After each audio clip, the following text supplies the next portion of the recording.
Hey, everybody. Welcome. Thanks for being here. If you're here live, thank you. And if you're watching this after the event, thank you also. This is a little spontaneous going live. I actually wanted to go live earlier, but I've had some Wi-Fi issues here. So I'm hoping that you can follow this loud and clear. Feel free to let me know. If you are here live, also if you're not here live, let me know where you're tuning in from. Let me know your name. And I'm going to be doing some Q&A, question and answer here. So if you've got a question, I would love to see if we can get it answered. So as you know, in my work, I get to talk a lot about authenticity. And I put some videos out recently about questions you can ask to help you be your more authentic self. And I wanted to riff on that a little bit here from a different perspective. I wanted to talk more from the perspective of what are the obstacles to living a more authentic life. You know, many of us like the idea of being ourselves. Perhaps even more of us have a sense that it's our birthright or we should have the opportunity to be ourselves.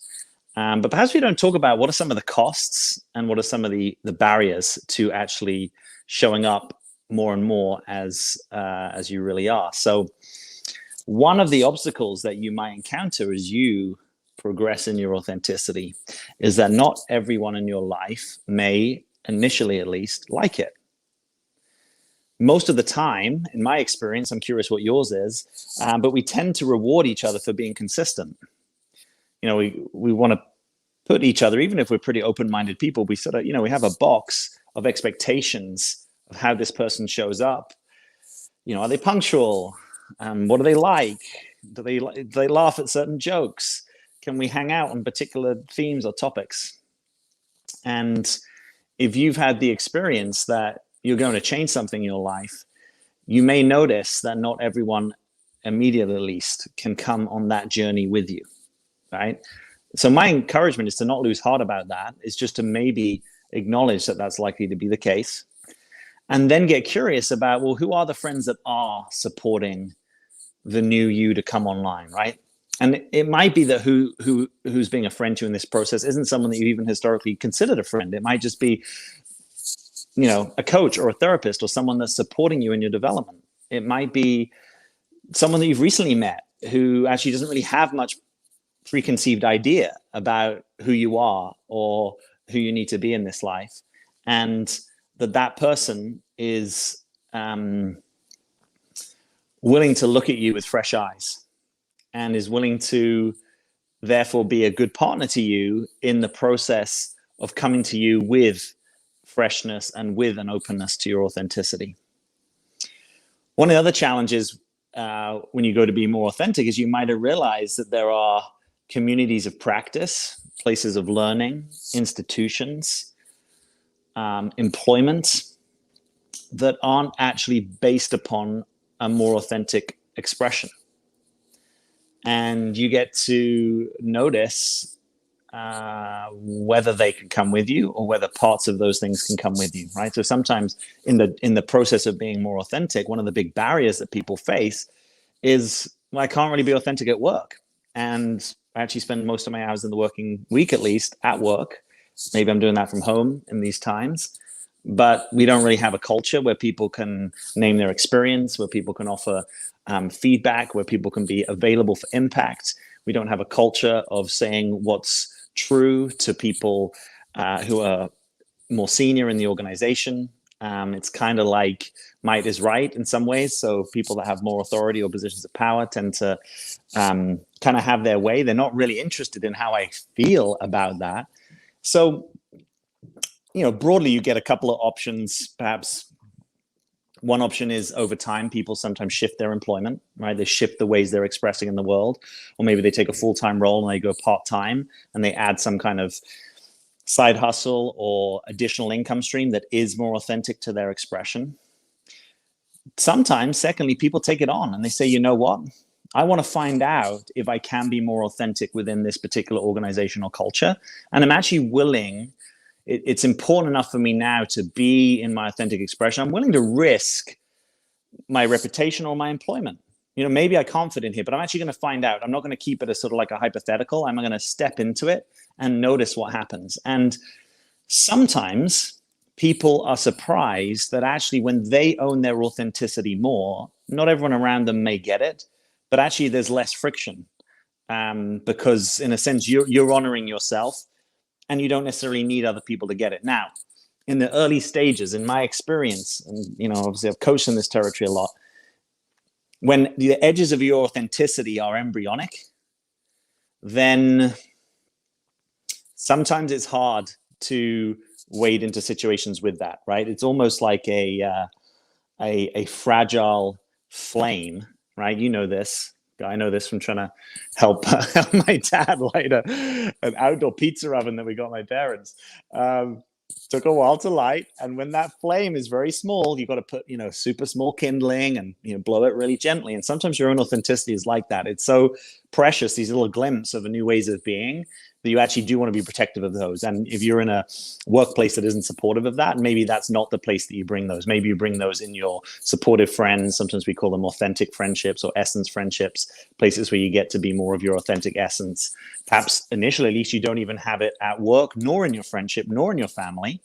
And so where you're bringing your authenticity is in, coaching, therapeutic spaces, training spaces, other kinds of practice spaces, maybe in your yoga class or your meditation class, or some environment where people are calling forth more of your authenticity, and it's actually welcomed, and that's what people are orienting towards. There are communities of practice that orient around this. As I say that, if you're like, I have no idea what you're talking about, Jack, I'm not going to list them out in this moment. I just want to plant the seed that there are places where these things get practiced. The more you tune into them, the more you network into those places, the more some of those places can be revealed. And sometimes those places are just particular subcultures in certain communities and cities where people want more of your authentic expression.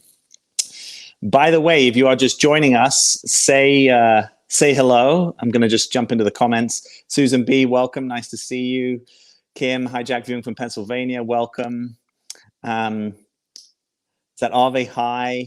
Hello, Jack Elaine from Hong Kong. So happy to catch your live chat. That's awesome. What time is it in Hong Kong? I guess it's tomorrow. Tips to set boundaries to your loved ones. Okay, great. I'll get into that. Yeah, if you have joined us and you haven't let me know you're here, leave me a message. And also, if you have a question, get it in, because I'll try to answer as many of these as I can. But I am only here for a limited time, and I will generally answer them in order. Tracy's in Dallas. Welcome. Hello. So I was talking a bit about barriers to authenticity, and one of them can be that you notice you're not in a workplace that has a particularly authentic culture or in the way that you experience authenticity. What I was trying to point to is that in time, the more your authenticity integrates, in a sense, the more variety of environments you may be able to hang out with, because it's almost like there's a certain kind of authenticity that says, I love it when you get me, but I don't actually need you to get me. We sort of take other people off the hook. Now, I don't think you can have that universally in your life, right? You're going to have some people that get you and see you. But if you're somewhat gotten and seen in enough places, you may then find like, yeah, my boss doesn't really get this about me, but that's actually okay. Or people don't understand why I practice yoga. That's actually okay. You don't necessarily have to be a kind of evangelist to everyone around you. But in the early days, I was giving you the metaphor of the flame. It's like those tender, fragile, precious places where your authenticity is starting to bubble up. We do want to pay attention to that, and we do want to find people that can mirror that, notice it about us, so that it grows, And for a lot of people, it's a little bit like, I don't know why. Whenever I go live, I always find myself talking about seesaws and teeter-totters. Don't know why. I guess it's a metaphor that works for me a little bit. But if you can imagine that there's no one on the seesaw, I'm going to go with the language I grew up with, seesaw, and you're actually going to walk over it, right? So you're on one end, it's down, right? And you're walking, and then at a certain point, you get to that like critical moment, right? And then the other side goes down. And development's sometimes a little bit like this. It's like it takes quite a while for it to accrue. It's like slowly, slowly, slowly. And then at some point you hit a tipping point, sort of all at once, where something is now somewhat kind of stabilized enough that you don't quite have to fight for it in the same way, that you trust it more. And that it's almost there. It's in your locker, as I would say. It's there for you to deploy as you need it. So if you've got questions about being more authentic, or ways that you're looking to do that in your life, or places that you're finding it more or less easy, let me know. I'd love to know where your own life and sort of edge of development is with this. And by the way, I'm taking other questions as well. So any questions, you can pile them in. Okay. Wow. 10 to 1 in the morning, Berlin time. Well, I appreciate that. Happy Saturday. Vicky, hi from New Jersey. Welcome. Hello from Chattanooga, Tennessee. 7:50 a.m. Hong Kong time. Okay, you're getting up in the morning. Got it. Seesaw, I see you. Yeah, right on. Susan says, I'm feeling like the issues of today, whether work or personal or family relationships, are very different now in this new world we're trying to navigate. Yeah, I think there's a lot of truth to that. I think over time, it would probably be fair to say that our evolution accelerates. And one facet of evolution is complexity.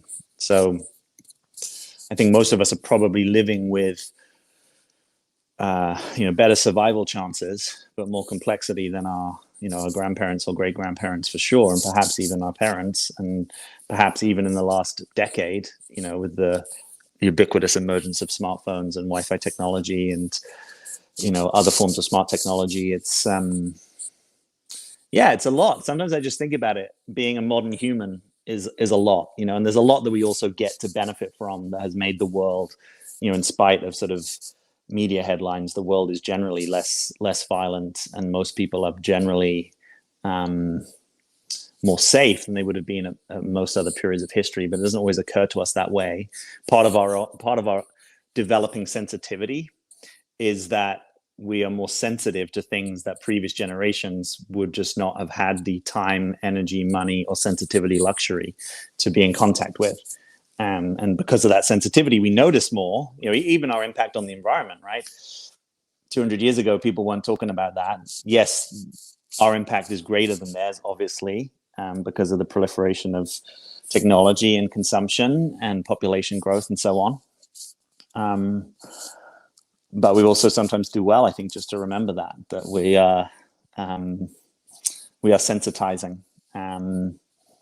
So yeah, another way of saying that is most of us won't have inherited models, what I would call downloads from our upbringing, that necessarily allow us to meet all the challenges of our day-to-day life, that we're living into kind of cultural complexities that, our parents in schooling probably didn't provide answers to, or they weren't even framing those questions to even provide answers to them. So yeah, I hear you on that. Stacy's in Colorado Springs. Welcome. Pepsi, hey, from the Philippines. You're spot on. Thanks. I'm not sure exactly what that related to, but I appreciate it. Thanks so much for addressing that topic. Not an easy topic. Yeah. Oh, yeah. Yeah, maybe we do well to remember. So if it's true, at least partially what I'm saying, that we're living into more complexity, that evolution begets complexity, then sometimes we can cut ourselves some slack and say, look, I might be struggling with these things. I might be struggling with the new world of dating and relating, or I might be struggling with, this sort of the gig economy or job precarity, or having a side hustle, or being a solopreneur, or, fill in the blanks, or having a blended family, or being a certain age and not having family around me, or having lost family. And, sometimes even if you're struggling, you can just remind yourself that, it's okay to struggle. And sometimes the things that we struggle with get easier for future generations. So sometimes we are part, if you go transpersonal, we are in a bigger chain of life. And part of our struggle is, in the same way that people struggled for the vote, let's say, and, there's still struggles to be won there, obviously. But then that becomes the birthright of the next generation, right? Still has to be defended. But so if you're struggling with, wow, this new world of dating, there'll be certain things that in time, all of us in our collective struggle, we actually create answers, or we go down dead ends. Even to realize it's a dead end sometimes is progress in itself. So yeah, I think it's important to not be too hard on ourselves, because no one went to school for this stuff. As much as I would love, side note, school to be addressing more of what it is to be, alive in the 21st century, and the things that perhaps really matter to us in terms of our values and development and relationships and what it means to really be an authentic or free or loving human being. I would love education to answer more of those questions, or at least set them up more. And yeah, for most of us, that wasn't the education that we received, right? So, all right, let me just go back. There was a question, tips to set boundaries. Yeah, so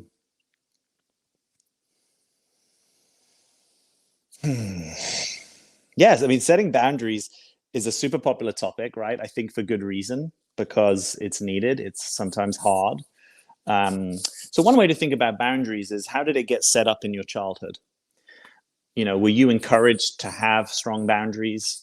Um, did did your parents respect your boundaries? Um, was being a good neighbor with good boundaries to your neighbors, was that seen as an important thing? When you went to assert your boundaries, what happened? Did people respect it? Did they push back on you? Did they ridicule you? Did they undermine you? Did they tell you that you were independent or strong or assertive? Were those positive value judgments? Were they negative value judgments? So before we kind of talk about anyone else, sometimes it's good just to start at home, right? And sort of notice, okay, as objectively as I can, what would be the setup from my childhood, So even if I think about my own childhood, I mean, I grew up in a small house. I mean, it's relative. Globally, it's not a small house, but for England at that time, it was a small house because we also had a lot of us. I've got, 3 older siblings. So, I always, until my older brother left home, always shared a bedroom with bunk beds. With a lot of people sharing a bathroom. So in that situation, it's not really easy, even sort of structurally possible, to have a lot of sort of personal space boundaries, because there just ain't a lot of space.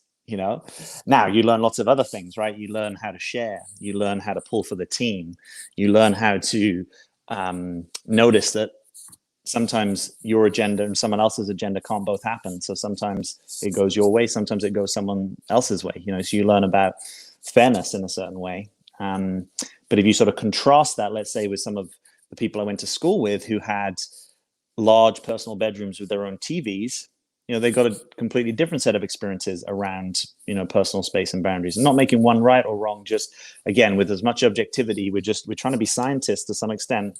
It's hard with human stuff, right? But we're in that line of inquiry saying, how did this get set up? And so what was your reaction to it? Were you basically rewarded or punished for having strong or porous personal boundaries? Now, for those of us that are more on the agreeable side, sometimes our work is going to be on strengthening our boundaries. Agreeableness is a positive trait in that it allows you to accommodate other people. It allows you to get on with different types of people. It allows you to be flexible in situations, right? The low side of agreeableness is you say yes to things that really should be a no. You sometimes disavow your own intelligence, right? Bodily intuition. You're likely to lose yourself to people that have a more assertive way of being. And if you're more on that side of the equation, part of your development is actually going to be becoming more assertive and giving yourself permission to do that learning. Now, not everyone around you wants you to become more assertive. So again, in sobriety, just acknowledging if there's someone with whom you have constellated a relationship, intimate, familial, friend, that's based upon your agreeableness, and you're now going to start being more assertive, either that relationship's going to have to reconstellate somewhat, or it may just get clunky and not really work so well. So I started off this kind of talk saying there are costs and obstacles to authenticity. There are costs and obstacles to personal boundaries. If you're relating with someone who is also doing work on their boundaries, right, they might be excited when you say no, right, or enough already. There's other people that they're not going to like that. And so what I often find when people are working with me and we're talking about boundaries is there are people in their life who aren't good at honoring personal boundaries, right? They're either boundary pushers, codependent, shamers, subjectifiers, right? So subjectifying perspective might be, well, I don't have a right to say no. So why do you have a right to say no? When you go to say no, I'm not going to like it, and I'm probably going to start to kick up and push back. So there's all sorts of like covert stuff that could be going on in this territory, but just noticing, well, who are the people in your life that are going to support you to have stronger personal boundaries? That's where I'd be practicing first, right? We don't want to necessarily practice where it's the hardest. We might want to build our skills, right? I don't ski, but if you ski, you're not going to start on like a double black, right? You're going to start on something that's a lot easier. And maybe over time you build your skills and you say, you know what, I'm ready for that. So it may be that in developing your skillfulness over time, you can take on more difficult situations where actually you are going to get pushback, where people are going to challenge your ability to assert your own boundaries more. But it becomes easier because you're, in a sense, more comfortable doing it. One of the things that can happen for more agreeable people is it's easy to feel guilty about asserting your boundaries, right? Because you feel like you're denying someone else, or you're taking up too much space, or perhaps you've got narratives around selfishness, and maybe healthy self-interest isn't something that's easy to discern. And other people sometimes pick up on that, right? Consciously or otherwise. Just like a dog picks up on fear, and it's this kind of ironic thing, right? So if you're afraid of dogs, now the dog is more likely to be aggressive with you because it picks up on your fear. And you're like, oh, that's great. So similar thing, if you're prone to feeling guilty about personal boundaries, then when someone says, oh, are you being selfish? You're suddenly like, oh my gosh, maybe I am. I'm so sorry, right? So I'm trying to just lay out a little bit more of the territory that can happen here. You need to have permission to practice like anything in our development, right? Sometimes it isn't going to go great. Sometimes you might have to clear something up afterwards. Sometimes you just got to acknowledge that someone is in your life. I mean, this is sort of the hidden gift of the narcissist, right? Maybe we don't talk about this enough. I like that there's lots more public discourse about narcissism. I think it can be helpful. I also think it can sometimes get a little othery and labely, and maybe there's a more nuanced conversation. But let's just say you all have been in relationship with a narcissist, and let's say, in just for the sake of argument, it was put in your life for a reason. What would that reason be? It would be something like self-love and boundaries, right? Sometimes the gnarliest situations and relationships or people around you are going to actually wake you up the most because they're going to force an issue. I was just reflecting on this earlier. I was like, you can get away in friendships, depending on how close you tend to keep your friends, but you can get away with certain patterns for quite a while. Let's say you have a pattern of not honoring your personal boundaries. You can kind of get away with that, and maybe you sometimes just hold your silence. Maybe you just keep the peace. Maybe you distance yourself if that's your strategy of being a distancer. There's many things you could do that if you're only going to see someone, semi-often periodically, you can kind of make it work. A little bit like, the sort of classic thing of maybe wider family members or in-laws or something that you don't see that often. You can kind of hopefully just kind of make it work. But if you're going to be in relationship with someone in a more intimate way, or in a more dependent kind of way, or mutually dependable way, whether that's intimate relationship or a business partner, or an au pair, or a personal chef, or a personal trainer, or someone that you're kind of like, okay, now with a colleague, even but we've got like a strong working relationship, you're going to be around each other a lot. You might find that sort of racket, to use kind of that's landmark speak. I'm not a landmark person, but I know that language. But if you're running a particular pattern that you can get away with when it's light, but now we've gone heavy, it's going to blow the pattern up. And so that's really hard because it's probably going to be messy. It's probably going to be stressful, but it might also be a call to your deeper authenticity to say, hey, if you really want to be yourself and you really want to be in your personal power, we can't have you doing this agreeable thing all the time because it's actually not working for you, right? So it's just a way. If there's someone even right now in your life, you're like, oh my God, my boyfriend's a narcissist, I don't know what to do. It might just help you to hold it in this frame of, well, let's not overly label if we can avoid it. If it's not helping, let's keep a little bit of open mind, because we want to know what's on our side of the fence, right? I'm almost saying that if you are super clear and strong in your personal boundaries and self-love, it's going to be much, much harder for you to strike an unconscious contract with a narcissist, right? So that's maybe where it's not about shaming or taking too much responsibility, but just saying, oh, has life given me this really difficult circumstance? Can I take something from it? Can I grow from it? And growing from it might actually be being a no to it, and just holding such a firm boundary that I don't want to engage in this anymore. This is not working for me. And I'm not going to keep duping myself that somehow it is going to work, when actually, all the data that's in so far suggests something different. So yeah, that's, I was going to say, that's my initial thought, as if I've only just spoken for 30 seconds. I riffed for a while, but let me know if that's helpful. You're cozy cute. Okay, well, I appreciate that. It's quite warm here right now. Hello from Toledo, Ohio. I've never been there, but I definitely have seen that on the map a few times when I've road tripped through Ohio. Okay, only a few thousand miles out. Never mind. Hello, Cynthia's in Colorado Springs too. Awesome. Staying optimistic and hopeful is important, says Susan. Yep. Gina, London calling. Greetings to Mr. B and to all. Got it. It's got to be pretty late in London, right? Saturday morning, early hours. Lisa, hi Jack. I've always loved vintage style. I recently joined a charity group of women who dress up in pinup style. Very cool. We help veterans. I'm so happy I found them where I can be my authentic self. That sounds great. I love it. I love that this is something that wouldn't have even crossed my mind when I'm thinking of like potential groups that you could join. I've never even come across a group that dresses up in pinup style, so I like it.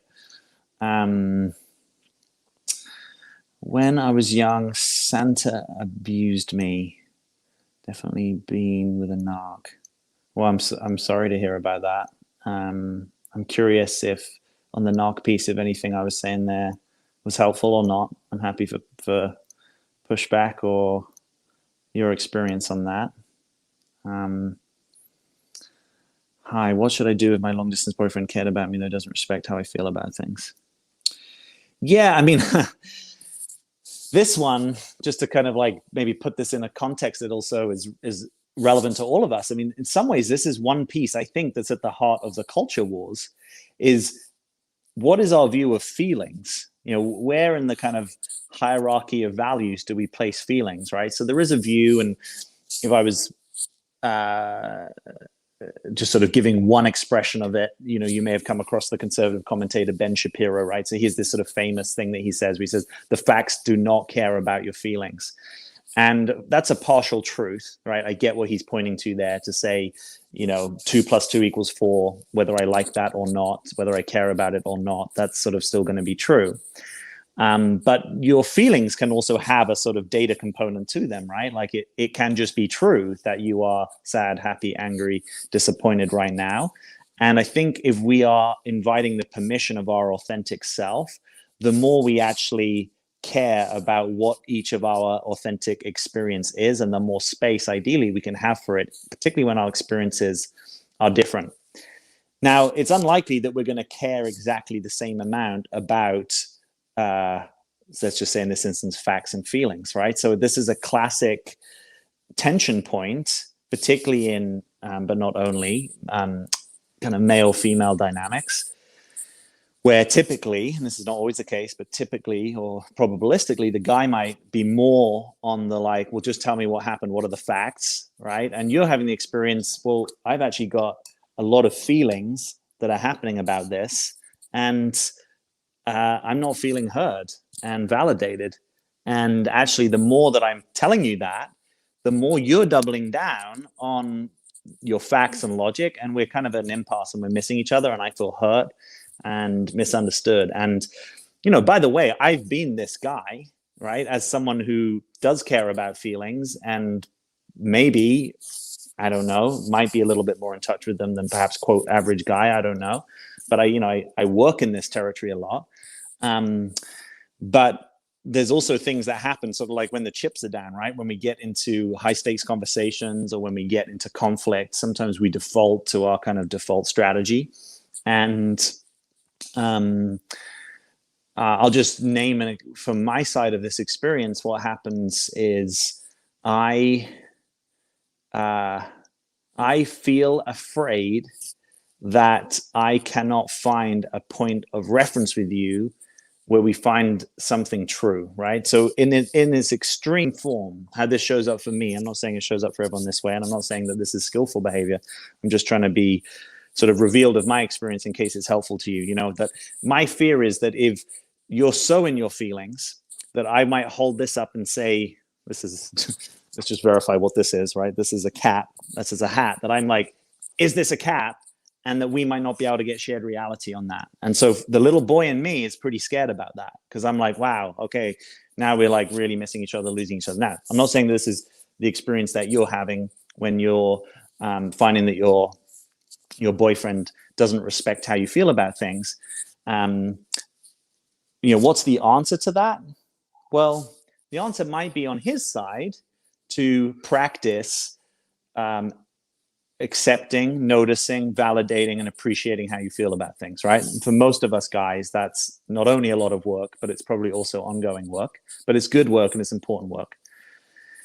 From your side, it might be to make it as easy as possible for him to accept, know, and validate your feelings, right? So what makes accepting someone's feelings hard can be if, in the course of talking about those feelings, he's having the experience that the facts are getting distorted, right? So as much as possible, and it's hard if you're really emotional about something, obviously, but if it's possible to continue to talk sort of reasonably to some extent about the things that you have these feelings about, it might be easier for that person to hear. The other thing is to distinguish and notice our own reactivity, right? Because most people will pick up on our reactivity. You know, you might say, I'm feeling really upset about something. Perhaps there's a big anger component to that it would be useful for you to just name, I do feel really angry about this, and to be in touch with it and know it as such yourself. And perhaps it might actually benefit you to have, if you can get some shared reality and permission, just, I need to vent. And so let's actually not really talk about the meat and potatoes of what we need to discuss or do differently. Let me just have the floor, and I'm going to vent and just get this out. But you don't need to respond to it. I just want you to let me do it. Right. So in a sense, sometimes we need to vomit, right? We kind of vomit up. But then having done that, it's actually a little easier to be more relational with one another. You know, the danger in this territory is that you're going to want to change him in a way that maybe he doesn't want to change himself. Right. Which is, it's always a tricky place. You know, I mean, the classic sort of therapeutic line on this is that we need to fully accept each other exactly as we are. Right. Now, obviously, if you're able to do that, that's amazing, right? There is also this thing called reality that we sometimes bump up against a little bit, that it's not always easy in every way to fully accept our partners exactly as they are. You know, it's like, because we have narratives, we have history, we have trauma, we have perspectives, we have, you know, our own experience, our own limitations. I mean, there's all sorts of things in this mix. So if you were able to be in the perspective that I would love to feel heard, and I would love to feel like my feelings matter, and here's how I would know that, right? So I'm queuing you up to let you know that for me, that looks like, you know, I don't know, not interrupting me when I'm talking about my feelings, or nodding and leaning in and saying yes, or saying something affirming, or, you know, whatever it is. Like, don't be afraid to train. Don't do it patronizingly, but sometimes just to give people the simple formula can be helpful. You know, if like a silly example, if you're on a flight, right, and you start to hear there's a strange noise from the back of the plane, what do you want your partner to do? Right? Do you want them to run back there and try and assess if there's a problem? Do you want them to hold your hand and tell you that it's going to be okay? You know, because people vary in this. For some people, they just want reassurance, right? For some people, to feel reassured, they need to know a problem is kind of handled, you know, at least being looked into, right? So the easier we can make it for the other person by kind of saying, this is what I'm actually asking for when I say that I want to feel like my feelings, that you respect them. And just acknowledging that you might be in his, you know, we talk about zones of genius, right? You might also be in his kind of zone of limitation, that this is not going to be the easiest thing for him. So that's not to say that you shouldn't ask for it and want it. It's just to be realistic also about how you're going to be met there. Because if you've always got this expectation, like, I want you to meet me in the same way that my girlfriends do, for example, when we talk about things, that just may never be on the menu. Even if you wanted to, it may never be on the menu. But sometimes to want something to be on the menu, you've also got to, like, minimally get skillful at it, right? We can't have a conversation about, a sophisticated checkmate in chess if you don't even know how to play with the pieces, or you don't even know what an end game is, right? So there's a little bit of inviting him to a little bit of progress and being able to recognize what that might look like. And that's actually what we're taking aim at. And that might not yet look like that you feel respected in your feelings. It might look like you aren't being interrupted when you're sharing them, and that's actually initially that he doesn't have to do something. Actually, just you're asking him to be with you, and that's kind of hard, So do you get what I'm pointing to? Like, we want sobriety to be our friend. We want to bite off chunks of reality that are somewhat amenable to progress and not set people up to fail. If it's true that this is his weak spot, then, there's necessarily going to be a developmental kind of limitation there. And it would also be good just to probably get into a more open conversation about it when the stakes aren't high, right? Because when the stakes are high, most of this stuff might go out of the window a little bit. If there is a time to get him to connect to the notion that you feel respected when your feelings are heard. Not everyone is wired up that way. A lot of you probably are wired up that way. But for some people, respect isn't necessarily to do with having their feelings heard and validated. So for him, even the notion that you feel disrespected, which, obviously you feeling disrespected and him disrespecting you, we want to distinguish those. They are two things. They could both be happening, but you might also sometimes feel disrespected when he's not certainly having an intention to disrespect you. So we kind of want to honor that as well. So, you just start to see there's territory in here, and it could be the making of, you and or the connection. But baby steps. All right. Let's see if we got some other questions. By the way, welcome if you have joined us. I'm taking questions here. We're kind of talking about authenticity, blocks and barriers to authenticity, things that you may be struggling with.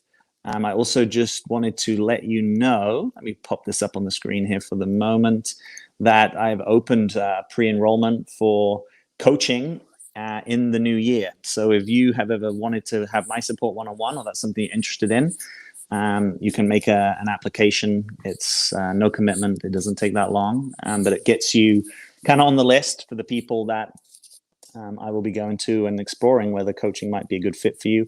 And I also have one spot right now for immediate enrollment if any of you are interested. So click that link, you can fill it in, and then the next step would be we would get on the phone for a free call and talk about it. And I'd see if it seems like it might be a good fit and how I can help you. So jackbutler.com/apply. Just apply to my coaching. Apply to my coaching. There we go. All right.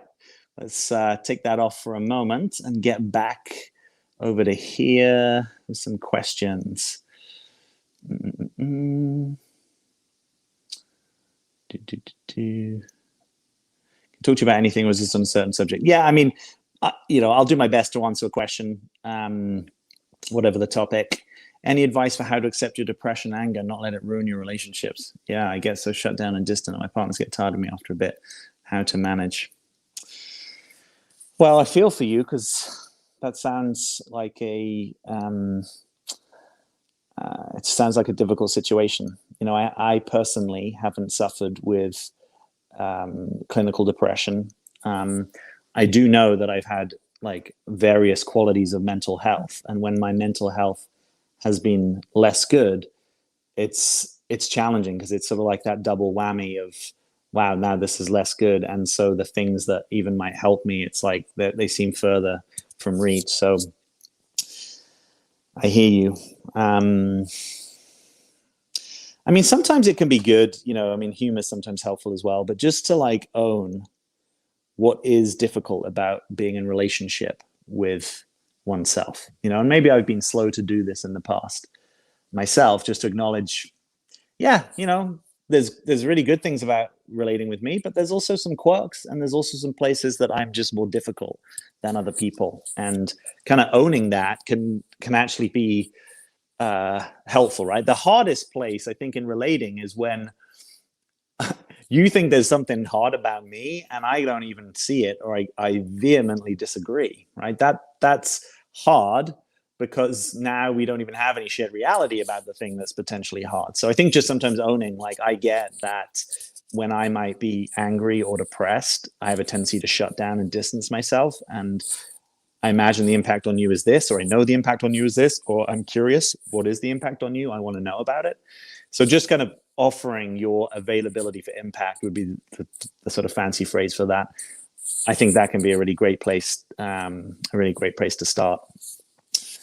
Probably, and this is a good thing, I think, in relationship generally, not just if you are suffering from depression. I think having the best support network outside the relationship, right? So that if you know there's a certain, let's say, line of thinking that you get stuck in and looped in, and it's helpful for people to kind of pop you out of it, then maybe some of that can be borne by friends, family members, and not just your partner. So I think anytime we add, sort of, I'm even sort of doing this, right? Kind of like support up into the relationship, professional or otherwise. I think it can be, I think it can be helpful.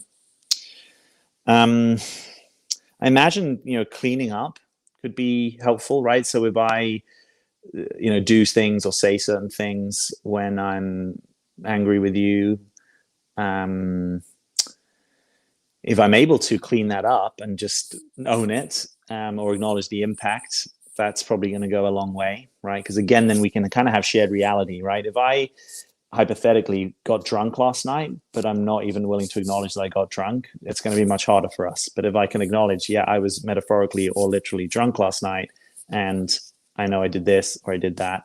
And, again, I would say historically, this hasn't been a strong trait of mine necessarily, not like, problems with getting drunk, just owning when I have been a bit of a dick, basically, would be like a quite slightly coarse way of saying it, but it sort of cuts to the chase, right? Sometimes we show up in ways that are limited, and just being able to say, you know what, yeah, that wasn't good, or that was really not good, or that was really bad actually, or and then understanding, this is like, we talk a lot about love languages, we talk a little bit less about apology languages, so understanding how to clean up that impact in a way that works for the other person. I mean, this can be the hardest thing if it's not something that you immediately have access to as a kind of a way of being.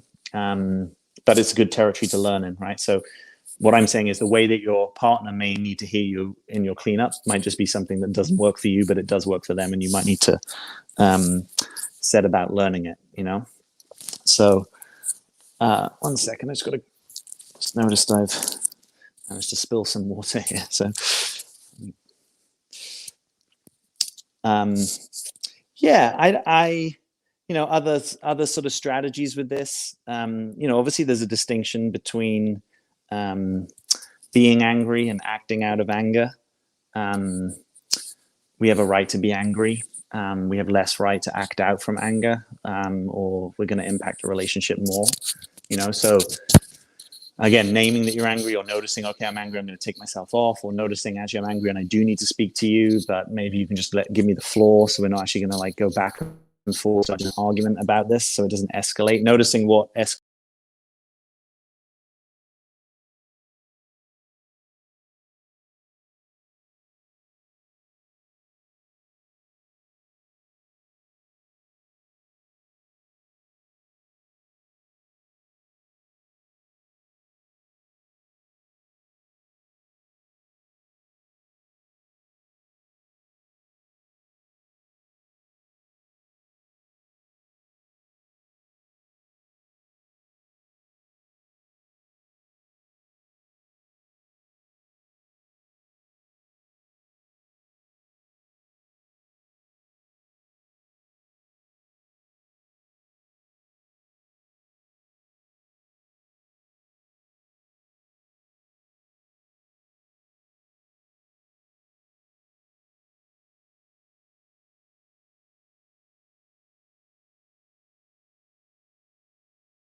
right. Let me know. Can you see me? Can you hear me? Not sure what happened there. Just summarily, the page shut down. So taking me a little while to get back in. So if you're here and watching, can you just let me know? Can you hear me? That would be good to know. Pop that back up. Ace says, yeah, definitely I acted out of anger.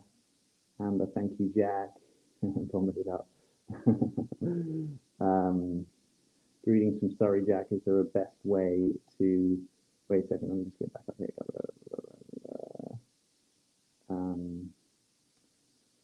Jack, my bestie is flirtatious with me. Lots of touching and dreamy eye contact. I told him how I felt and he vanished. I apologized and friend zoned me. So back to touching and gazing. How to navigate. Well, I think you've got your choice here as to whether you want to keep a bestie.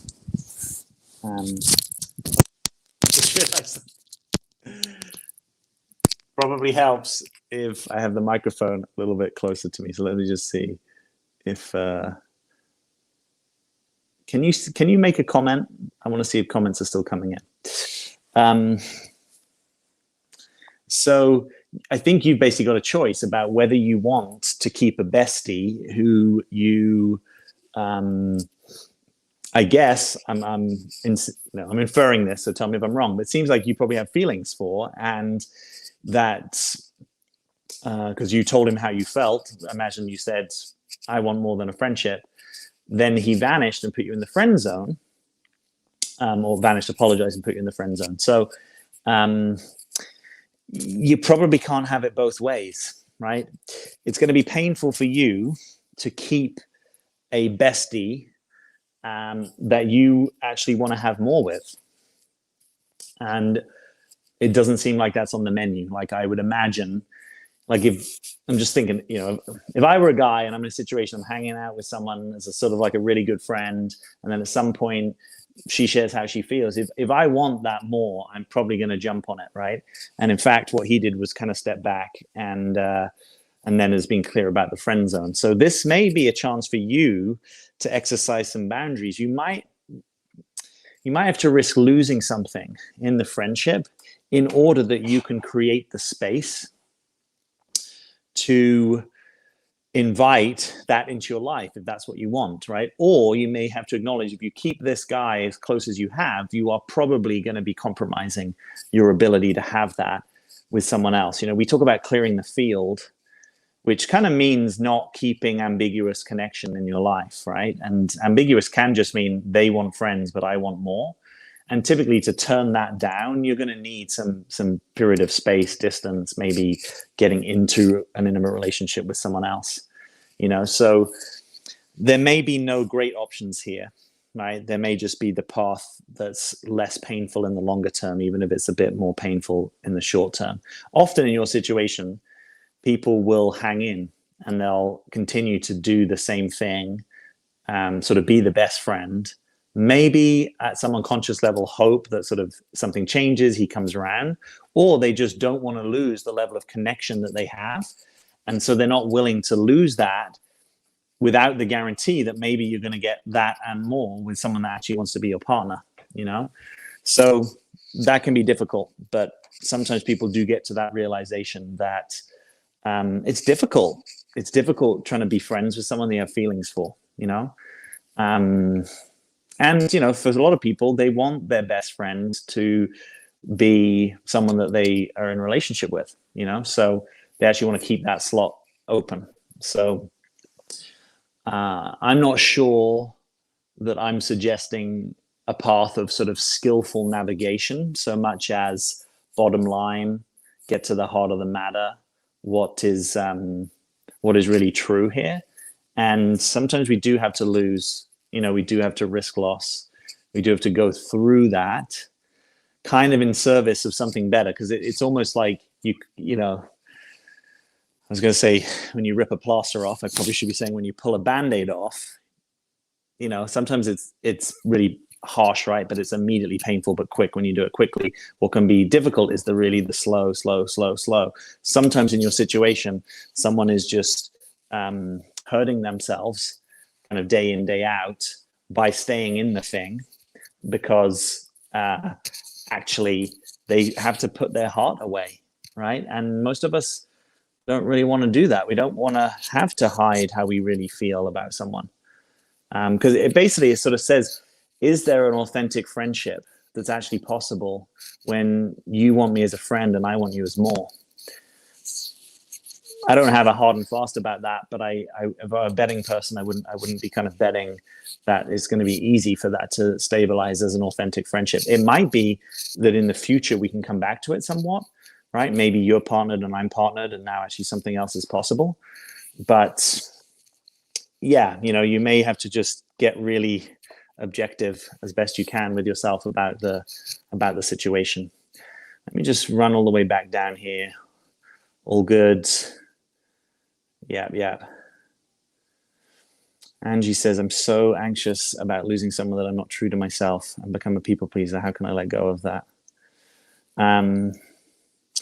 Yeah, I mean, one thing you can do is you can kind of flip that script, right? So you could flip that script by saying, the person I'm going to be most anxious about losing is actually myself,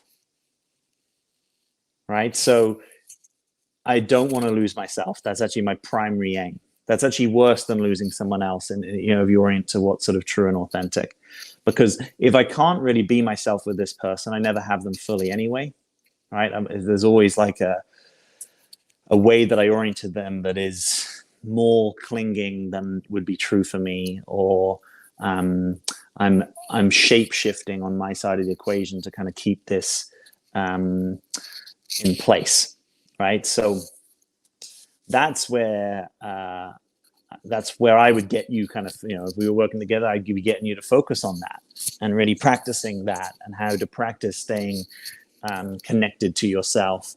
Because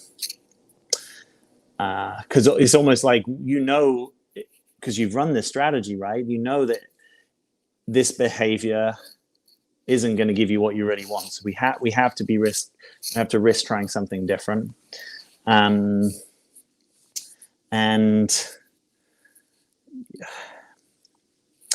the other piece of this is, the more that you're authentic, the more you kind of call that forth in other people, the more that you kind of clean your mirror, the more you're going to invite that in someone else. So when you're so, anxious that you not to lose the other person, typically you're going to strike a contract with someone that can kind of show up for that role, right? Which is either that they're going to feed off your anxiety and clinginess in their direction, right? Perhaps that's an ego boost, or perhaps that gives them a degree of control and power in the relationship. Or you're maybe going to attract someone who really doesn't care that much. So they don't even notice perhaps that you're completely leaned in, that you're not authentic to yourself, that you're morphed, people pleasing and shape shifting. That's just kind of gone over their head. They're not even tracking it, right? So, part of the answer to this is also around, your ability to regulate yourself. So you want to be practicing staying with yourself. I don't know if this is true of you. Sometimes I find that this sort of problem, so to speak, can go with an impatience of self. So I'm not very good at staying with my experience. I tend to leave my body, or I tend to sort of push my attention somewhere else, right? When I'm having a particular kind of thing go down, or I very quickly need a solution, right? So my ability to sustain, my ability to abide, my ability to be patient, my ability to breathe and slow down and reflect and cogitate and meditate and digest, those capacities aren't so strong, right? So I kind of want, I tend to be a bit quicker, like, oh my God, there's a problem. I tend to be more reactive, perhaps. So this might just be a real portal into your own growth around the patience that you might need to actually wean yourself off this sort of abandonment fear. I mean, ultimately, if you were in a relationship with someone that wants to practice this with you, that's going to be really powerful. But quite often that's not actually the case, right? Either we're not in a relationship or we are in a relationship with someone that doesn't want to practice this with us. So they're actually not helping your fear of abandonment, so to speak. And then you've got to get sober about, is that actually going to work to practice this here? You know, is it, do I need a better terrain? Or sometimes people are practicing and it's never going to work here, right? Because the person just isn't oriented to any kind of growth or development, or perhaps there's a structural unavailability, or perhaps, you know, they're in the role of chaser and the other person is kind of enjoying being chased, but isn't actually going to kind of stabilize into some sort of connection, you know? So all of those things, right? Like, if I just imagine for a moment at your most sober and authentic and patient, you may be able to solve this problem. So as hard as it is and as laborious as it is, it might be that in cultivating those capacities of slowing it down, metabolizing, being with yourself, staying close to yourself, the more you do that over time, the more this will probably present as less of an issue. It might always have a flavor of an issue, right? But there's a difference between, you know, I have to take care of my knee when I play sport, than my knee is so bad I can never play sport. So, yeah, I'm sort of inviting in a way, and, you know, and I've totally been guilty of this, you know, maybe more sometimes in the health domain. Like I kind of just want the solution, right? I kind of just want, and I'm not even I'm not like a pharmaceutical pill guy. Just, you know, what is it? You know, can I swim 5 times a day? Can I work out, you know, 3 times a day? What, like, can I take a combination of supplements? Kind of like, is it acupuncture? Like, what is it? I want the solution, but I'm sometimes not good at noticing, okay, part of what life might be wanting for me is the staying power to cultivate staying with a problem for enough of a time that perhaps some new possibilities can emerge from it. You know, so the, yeah, I'll give you another very sort of different example that somehow seems relevant to me. You know, M. Scott Peck wrote the book Road Less Traveled. He makes the observation in that book that quite often smart people aren't willing to stay with simple practical problems for long enough to solve them. You know, so it might be that, you know, you can't move your car seat, and actually, if you really just put your attention on it and were willing, you know, contort your body, get down there, take a look, you kind of realize, oh, you know, there's a map that I put down the side of the chair that's blocking the mechanism that moves the chair. And actually I just need to move the map, and now the car seat moves. But I never want to get into that level of patience about that problem. Because actually a lot of intelligence is sometimes, you know, it's like can be high frequency thinking where I'm connecting ideas quickly. You know, so I remember reading that and just being like, oh gosh, that's so true of me. I don't know how smart I am, but in some contexts I'm deemed to be smart. And there are little problems in my life that I can't solve because I actually just cannot take 5 minutes, breathe in, get close to it, and be with the discomfort of I don't actually know how to solve this problem. You know, so some of this is also, it's sort of being willing to be with that discomfort. Now, you can say, oh God, well, I've been with this discomfort all my life, right? But I can have a problem all my life and never actually be with it in a way that is grounded and sober and patient. Do you kind of get what I'm saying? Like, you know, I could hypothetically burn my hand on the stove every night for the last no end of years and be like, I've had this problem every night, but I haven't actually slowed down to say, well, what is the solution so that I don't burn myself in that way? Now, I'm not saying that to say that this is some problem that you're doing to yourself. I'm just trying to cultivate a little bit of like, sometimes it's not the specific strategy, right? It's the ecosystem. It's the mindset. And I don't even mean mindset like, hey, let me give you a killer personal growth mindset. I mean the ecology of your mindset, the sort of the way that you are with problems. You know, like sometimes, you know, it's sort of tortoise and hare. Sometimes it's like the person that can be patient but persistent with a problem over a long period of time is probably going to get better results than me if I would, even if I'm running at it with an intensity and, you know, even some intellect. But if I'm kind of like, you know, I'm always quick and sort of like, what's the solution? And I never can really just slow down and just being with the hopelessness of not having a solution to your problems.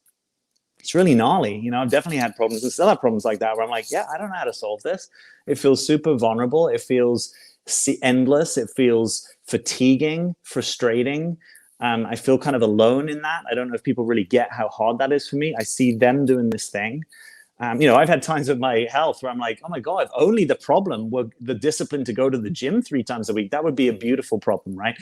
Now, they often say, right, you put your problems in the middle of a room, people would still pick their problems out. Like, you actually prefer your problems to other people's problems, or at least you're more familiar with them.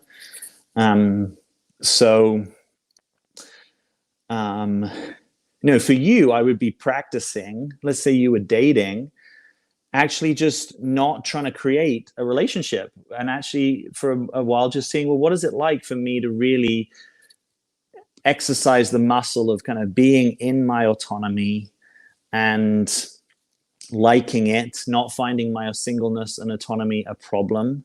You know what I mean? Really like getting good with that. That's sort of one orientation. The other orientation is get into relationship with someone that wants to work on this with you, right? By being a source of trusted security and caring about the problem, like where there's some sort of mutual orientation. That sort of high level, they would be the two paths that I would be curious in, and I would be cleaning out what isn't that, because it's probably not taking you closer to a solution. I think that you're saying that awareness of a problem is not enough, is trying different options to address the problem. Am I on the right track? Yeah. And I'm also saying that the kind of awareness that you bring to a problem is important,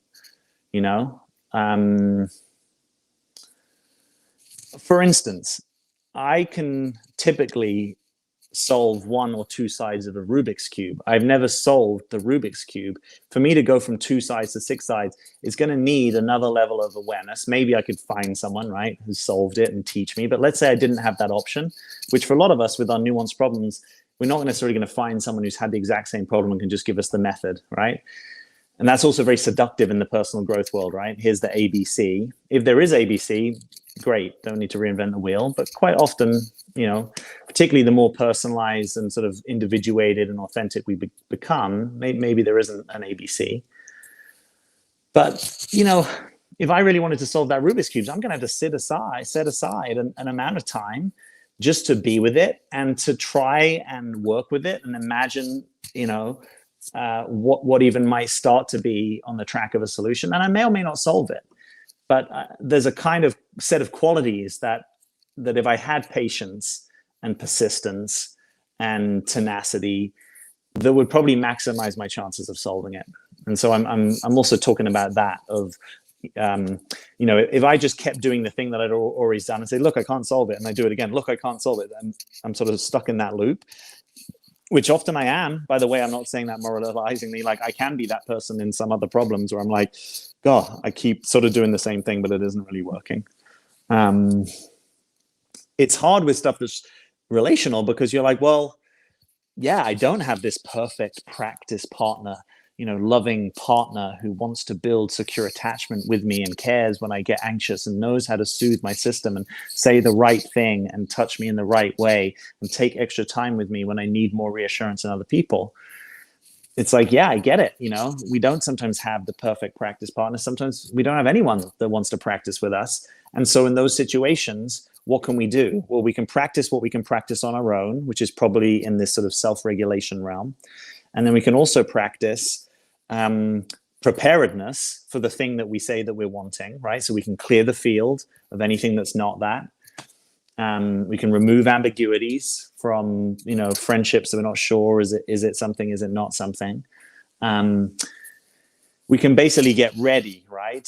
So often for a lot of us, if we get really honest, there's kind of work there, right? It's sort of like, oh, I want to renovate the kitchen, but I can't really renovate the kitchen until I've actually thrown out a lot of stuff that's not going to make it through into the new kitchen. So sometimes the first jobs to like prepare the project, they're not very glamorous. They're kind of unsexy. And clearing your field or letting go of some people or noticing if there's, a guy that's hot and cold or unavailable in some way, like that's not sexy work.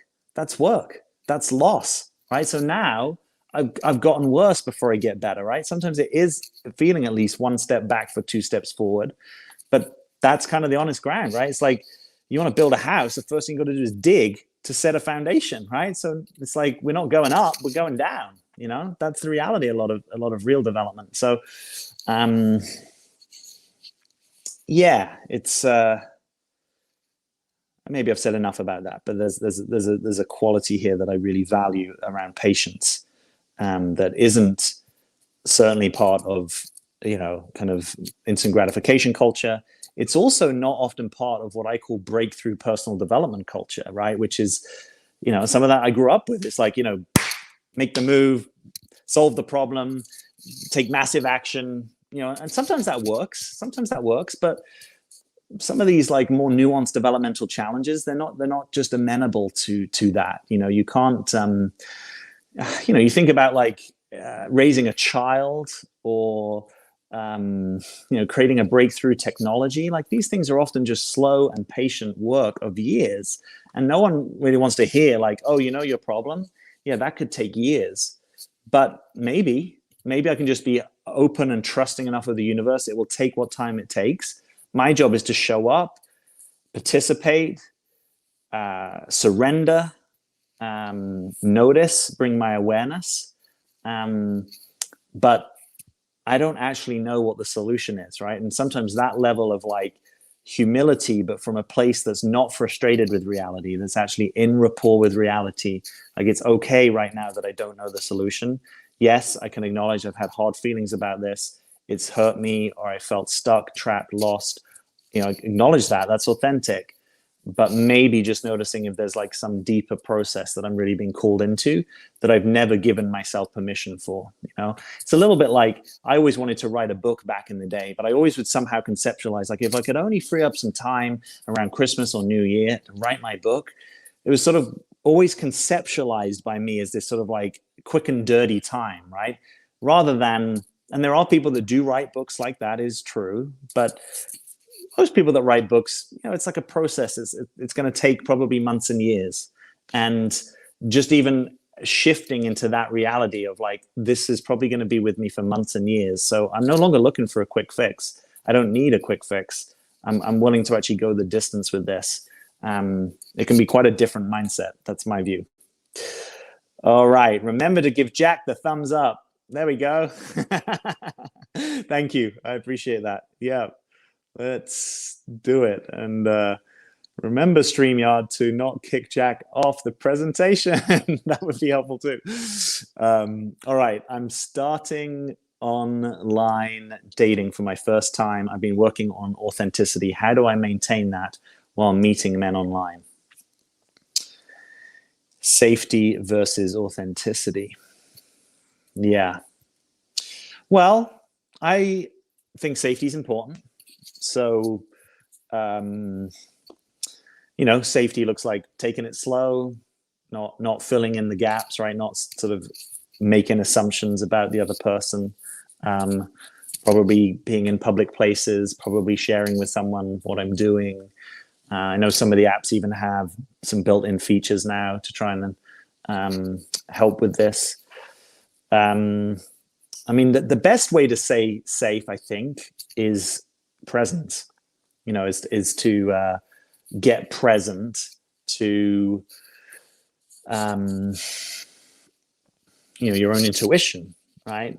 Your intuition will typically tell you whether you're safe or not. Now, we some of us are more or less dialed in our intuition, but typically you'll probably know if you're not feeling safe, and it's okay to take some actions on that basis, because authentically speaking, you want to feel safe, right? So if we're trying to relate, but actually your experience right now is I don't feel safe, ideally we want to get that handled so that we can have your authentic self showing up here, So I guess I'm not seeing the sort of point of opposition between safety and authenticity, because I think safety benefits from moving a little slower and being present. I think safety and authenticity both benefit from that.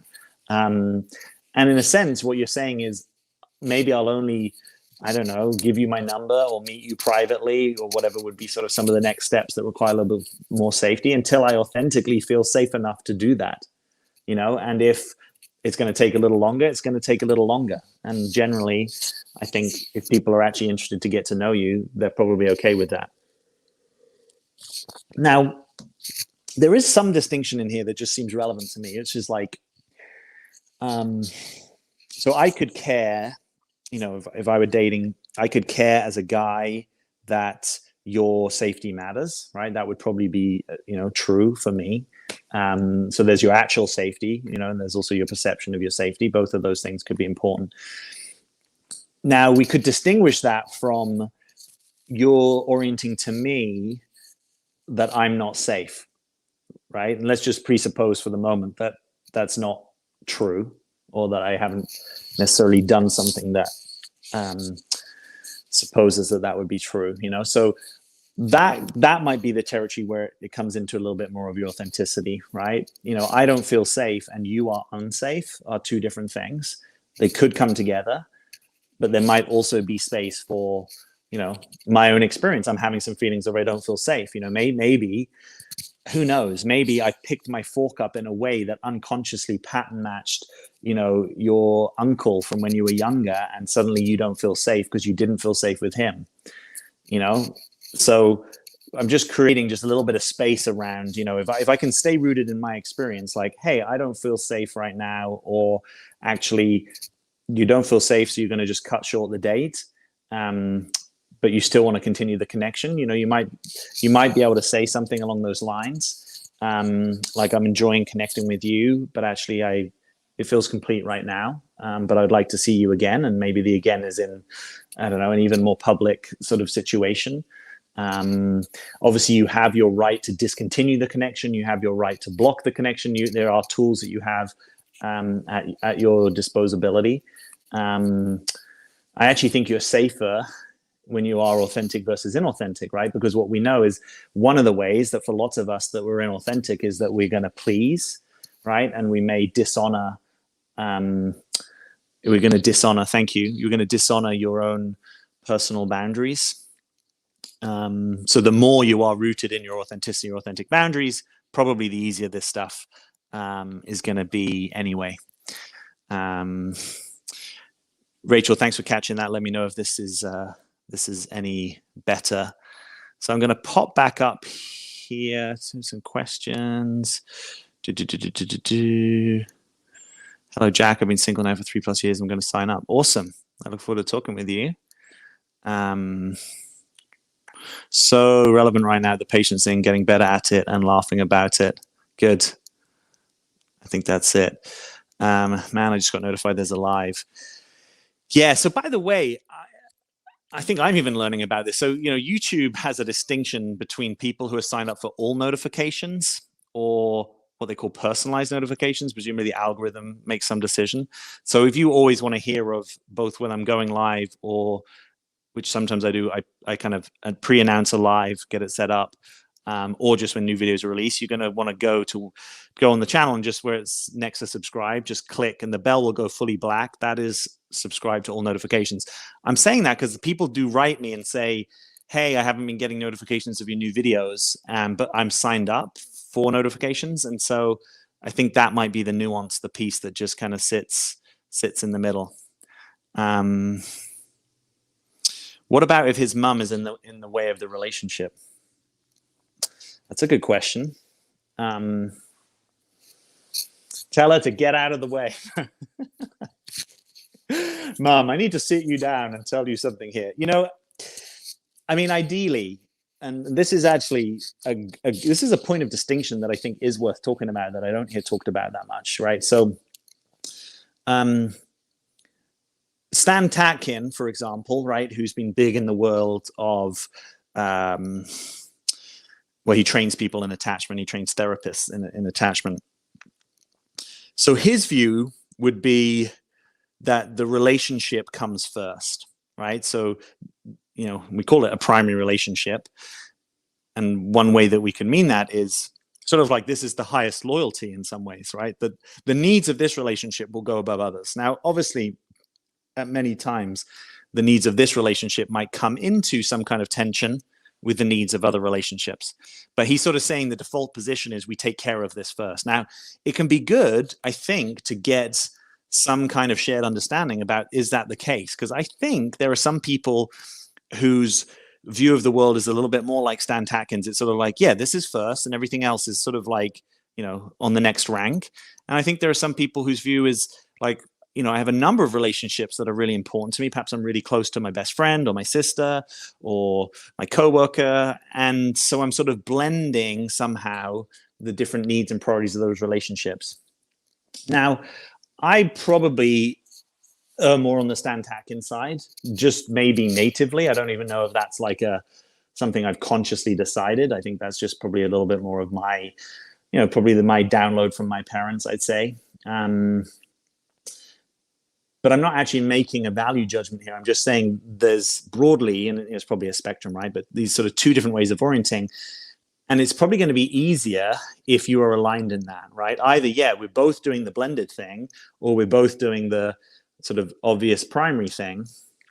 If you're doing the obvious primary thing, then in this situation, ideally your needs and the needs of the relationship would come first, right? So if it's true that there's a family member that's kind of being difficult or obstructive to our relationship, we would be able to talk about that. And ideally, even if we disagree about the extent of it or our view of it, we would both at least be coming from this kind of deeper context that this is about us first, So that might be a good thing to kind of have had set up in the early stages, really, of getting to know someone, but certainly it's probably a conversation over time.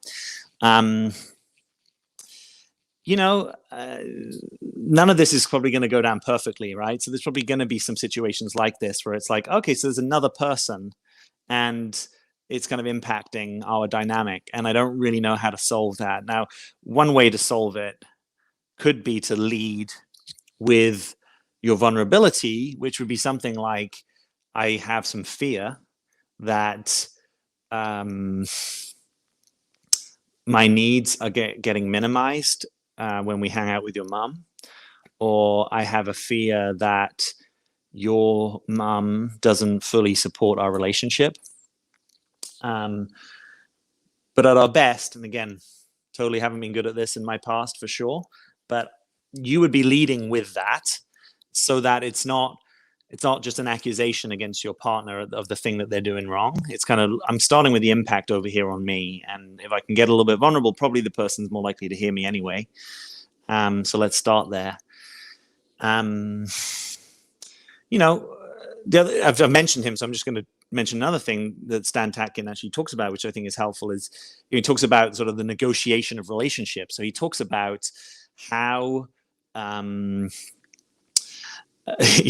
basically you're going to want me to do things that I don't really like to do, and vice versa, right? In his instance, he talks about, his partner, I think, has quite a high profile role and sometimes has to go to black dinners, and he doesn't like to go to black tie dinners.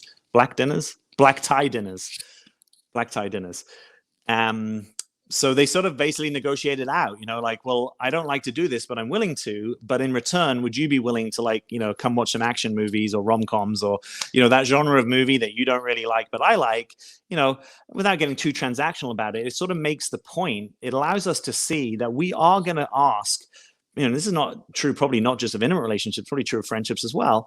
We're going to sometimes ask people to do things that they don't really want to do, that we probably wish they liked it as much as we did. If you like your rom-com movies, you probably want a guy that likes them as much as you do, and maybe probabilistically he's not actually going to.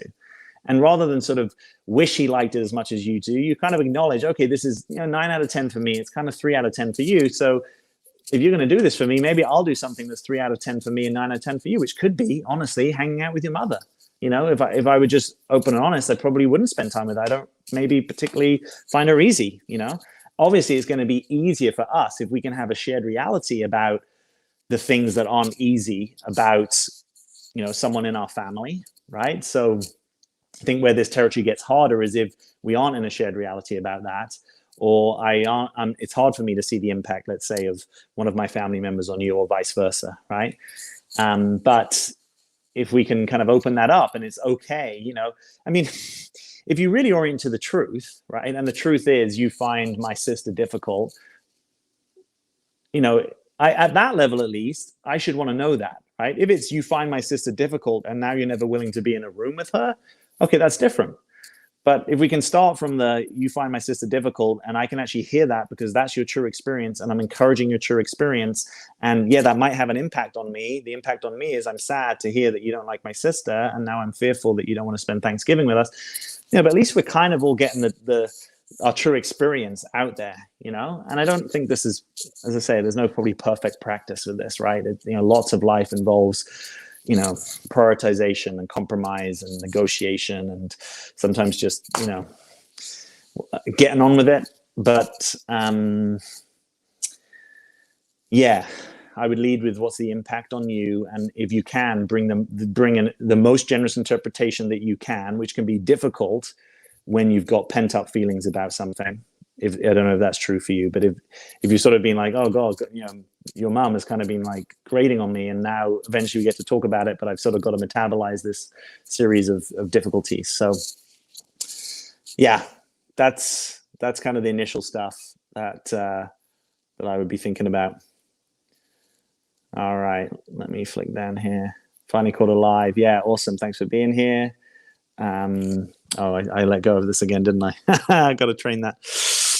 All right. Well, I think I got through. I know we missed some, and thanks for those of you that kind of stayed on and came back here. But yeah, if you're watching this after the event, again, leave us a comment. Let me know if there's another question you want to add here. I'll try and get to it. And go to jackbutler.com/apply if you are interested in one-on-one work. I'm enrolling now for the next cycle of coaching that will start into the new year, but most of that, I imagine, will get decided in this year and this year's rates. And also do have a spot available for an immediate start. So if you're watching this and you're thinking, yeah, actually, there's something right now that I'd like to get into, then jackbutler.com/apply. As always, thank you all for being here. I appreciate your energy and engagement. It's really gratifying to me. Thank you for your support of the channel. Give us a like. Hit subscribe if you haven't subscribed. Turn on all notifications, and then you'll hear of the next time that will be live. And I look forward to it. All right. And for those of you that have been watching this in the early hours of the morning in Europe, get some sleep. And if you're starting your day, enjoy it.